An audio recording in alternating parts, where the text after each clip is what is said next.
নমস্কার, খবর পড়ছি Kolkata news TV YouTube channel থেকে। আমি শাশ্বতী দাস। প্রথমেই জানাবো আজকের বিশেষ খবর। অ্যাকশন মোডে পৌরসভা পুলিশ চলছে, বুলডোজার জরুরি বৈঠক ডাকলেন মমতা। আমি বুলডোজারের সামনে দাঁড়াবো, হকার উচ্ছেদের চূড়ান্ত বিরোধী করে শুভেন্দু। বিচারকদের মাওবাদী ছেলে অর্ণব দিয়ে এলেন পিএইচডির ইন্টারভিউ। অস্বাভাবিক হারে সিএসসির বিল বাড়ানোর অভিযোগ, এবার ডেডলাইন শুভেন্দুর। এ কেমন বর্ষা যেখানে বৃষ্টির দেখা নেই। এবারে আসছে বিস্তারিত খবরে। তার আগে অনুরোধ করব, আমাদের চ্যানেলটি অবশ্যই সাবস্ক্রাইব করুন এবং ভালো লাগলে বেল আইকনটি প্রেস করে আমাদের সঙ্গে থাকুন। বিচারকদের মাওবাদী ছেলে অর্ণব দিয়ে এলেন পিএইচডি এর ইন্টারভিউ। আদপে কলকাতার গড়িয়ার বাসিন্দা অর্ণব ছোট থেকেই এলাকায় মেধাবী ছাত্র বলেই পরিচিত ছিলেন। বাবা অবসরপ্রাপ্ত বিচারক এস.কে. দাম মেকানিক্যাল ইঞ্জিনিয়ারিং নিয়ে পড়াশোনা করতে গিয়েছিলেন খড়গপুর আইআইটি থেকে। সূত্রের খবর, 3টি সেমিস্টার পড়ার পরেই ক্যাম্পাসে আর দেখা যায়নি তাকে। সাজা ঘোষণার আগে বছরের পর বছর ঘুরেছেন এক জেল থেকে অন্য জেলে, কখনো পশ্চিম মেদিনীপুর তো কখনো হুগলির চুঁচুড়া জেলা থেকে সংশোধনাগারে বন্দি দশাতেই চালিয়েছেন পড়াশোনা। মুক্ত বিশ্ববিদ্যালয় থেকে পেয়ে গিয়েছেন ইতিহাসে স্নাতক স্তরের ডিগ্রি। এদিকে চলতি বছরের ফেব্রুয়ারিতে তার যাবজ্জীবন কারাবাসের সাজা ঘোষণা করে আদালত। সাজা ঘোষণার সময় জেল থেকে পিএইচডি করার আবেদন জানিয়েছিলেন, যদিও জেলে আসার পর তার আবেদনে পাত্তা দিচ্ছিলেন না কেউ। মাঠে নেমে পিডিআর জোরদার আন্দোলনের হুঁশিয়ারিও দেওয়া হয়, আর তাতেই হলো কাজ। অবশেষে জেলবন্দি থেকেই পিএইচডি এর ইন্টারভিউ দিয়ে ফেলেন অর্ণব দাম। পুলিশের খাতায় তার পরিচিতি কিন্তু মাওবাদী হিসেবে। এই মাওবাদীর হাত ধরে কি বর্ধমান বিশ্ববিদ্যালয়ের ইতিহাস বিভাগে তৈরি হতে চলেছে নতুন ইতিহাস? কারণ এদিন অর্ণব ইন্টারভিউ দিলেন সেই বর্ধমান বিশ্ববিদ্যালয়ে গিয়েই। তাকে নিয়েই এখন জোর চর্চা শিক্ষা মহলের অন্দরে। দীর্ঘদিন নিরুদ্দেশ থাকার পর শোনা যায় পুরুলিয়ার ঝাড়খণ্ডের পাহাড়ে ডেরা বেঁধে ফেলেন অর্ণব। সালটা 1998। মাওবাদী সংগঠনের যোগ। শোনা যায় কিছুদিনের মধ্যেই দাপুটে মাওবাদী নেতা কিষেনজির অত্যন্ত স্নেহের পাত্র হয়ে ওঠেন এই অর্ণব ওরফে বিক্রম। লালগড় আন্দোলনের সময় পুলিশ ও কেন্দ্রীয় বাহিনী নাজেহাল করে দিয়েছিল এই অর্ণবের গেরিলা বাহিনী। এদিন পিএইচডির মৌখিক ইন্টারভিউ দিতে বর্ধমান বিশ্ববিদ্যালয়ে যান অর্ণব। নির্দিষ্ট সময়ের 8 ঘন্টা আগেই বর্ধমান বিশ্ববিদ্যালয়ের গোলাপবাগ ক্যাম্পাসে হাজির হন। ছিল কড়া পুলিশি প্রহরা, তার মধ্যেই হয় ইন্টারভিউ। বিশ্ববিদ্যালয়ের বরিষ্ঠ উন্নয়ন আধিকারিক তথা কলা অনুষদের সচিব ইন্দ্রজিৎ রায় বলেন, উনি ইন্দিরা গান্ধী ওপেন ইউনিভার্সিটি থেকে ইতিহাসে স্নাতক ও স্নাতকোত্তরের ডিগ্রি পেয়েছেন। নিয়ম মেনেই উনি আবেদন করেছিলেন। আমরা সেই আবেদন বিশ্ববিদ্যালয় কর্তৃপক্ষের গোচরে এনেছিলাম।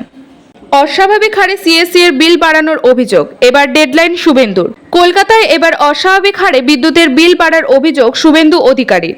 কোথাও দ্বিগুণ, কোথাও 3 গুণ পর্যন্ত ট্যারিফে বিদ্যুতের মাশুলের সিলিং বদলে বিল বাড়ানো হয়েছে বলে অভিযোগ বিধানসভার বিরোধী দলনেতার। বুধবার বিকেলে সাংবাদিক বৈঠকে সিএসসি এর একগুচ্ছ বিল দেখে শুভেন্দু বলেন, ভোট চলাকালীন খুব চুপিসারে কলকাতায় বিদ্যুতের বিল বাড়িয়ে দেওয়া হয়েছে। এটি রাজ্য সরকারের রেগুলেটরি বোর্ডের অনুমোদন নিয়েই হয়েছে। সিএসসি একচেটিয়া ব্যবসা করে, তারা জোট চলাকালীন দ্বিগুণ তো বটেই, কোথাও কোথাও 3 গুণ ট্যারিফে সিলিং বদলে বিল বাড়িয়েছে। রাজ্য সরকারের রেগুলেটরি বডি যাতে এই বাড়তি বিল অবিলম্বে প্রত্যাহার করে সেই দাবি তোলেন শুভেন্দু অধিকারী। এর জন্য 1 সপ্তাহের ডেডলাইনও দিয়ে রাখলেন তিনি। বিরোধী দলনেতা বলেন, ট্যারিফ পরিবর্তন করায় সিএসসি এলাকায় সাধারণ মানুষ সরাসরি সমস্যার মুখে পড়েছেন। মধ্যবিত্ত, নিম্নবিত্ত এবং যারা ছোট ছোট দোকান চালিয়ে খুব সামান্য রোজগার করেন তাদের ওপর ভয়াবহ অর্থনৈতিক অবরোহ নামিয়ে আনা হয়েছে। বুধবারের সাংবাদিক বৈঠকে নির্বাচনী বন্ডের ইস্যুতে সিএসসি ও তৃণমূলকে একযোগে আক্রমণ শানান বিরোধী দলনেতা। তিনি বলেন, সিএসসি একটি বাণিজ্যিক সংস্থা, তাদের টাকা তুলতেই হবে। তারা হলদিয়া এনার্জির নামে তৃণমূলের ফান্ডে নির্বাচনী বন্ডের মাধ্যমে 400 কোটি টাকা চাঁদা দিয়েছে। যে সংস্থা তৃণমূলকে 400 কোটি টাকা চাঁদা দেয় তাকে 800 কোটি টাকা জনগণের থেকে তুলতেই হবে, এটা ধ্রুব সত্য। আমি বুলডোজারের সামনে দাঁড়াবো, হকার উচ্ছেদের চূড়ান্ত বিরোধী করে শুভেন্দু। ট্রায়াঙ্গুলার পার্ক থেকে যাদবপুর বাজার, কলকাতা থেকে শিলিগুড়ি, রাজ্যের সর্বত্র চলছে হকার উচ্ছেদ অভিযান। রাজপথে নেমেছে বুলডোজার, গুড়িয়ে দেওয়া হচ্ছে হাজার হাজার ঝুপড়ি দোকান। চোখে জল হকারদের, যা নিয়ে বিগত কয়েকদিন ধরেই চাপান উত্তর চলছে বঙ্গ রাজনীতির আঙিনায়। এবার ফুঁসে উঠল বিজেপি। মমতার আলটিমেটামের পর এবার একেবারে মমতাকেই আলটিমেটাম দিয়ে দিলেন বিধানসভার বিরোধী দলনেতা শুভেন্দু অধিকারী। প্রয়োজনে তিনি নিজে বুলডোজারের সামনে দাঁড়াবেন। এদিন সাংবাদিক বৈঠক করে সোচ্চারে বলেন সে কথা। একই সঙ্গে এই ইস্যুতে লাগাতার মমতা সরকারের তুলোধনাও করলেন। সাংবাদিক বৈঠক থেকেই সুর চড়িয়ে বললেন, যা হচ্ছে তা একেবারেই মানবতা বিরোধী কাজ।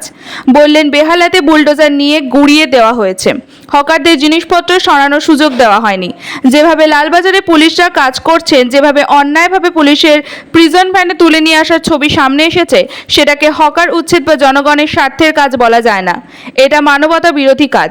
লোকসভা নির্বাচনে পশ্চিমবঙ্গে 29টা আসন পাওয়ার দম্ভের বহিঃপ্রকাশ, পুরসভা এলাকায় হারের তীব্র যন্ত্রণার বহিঃপ্রকাশ বলে আমি মনে করি। অ্যাকশন মোডে পুরসভা পুলিশ, চলছে বুলডোজার, জরুরি বৈঠক ডাকলেন মমতা।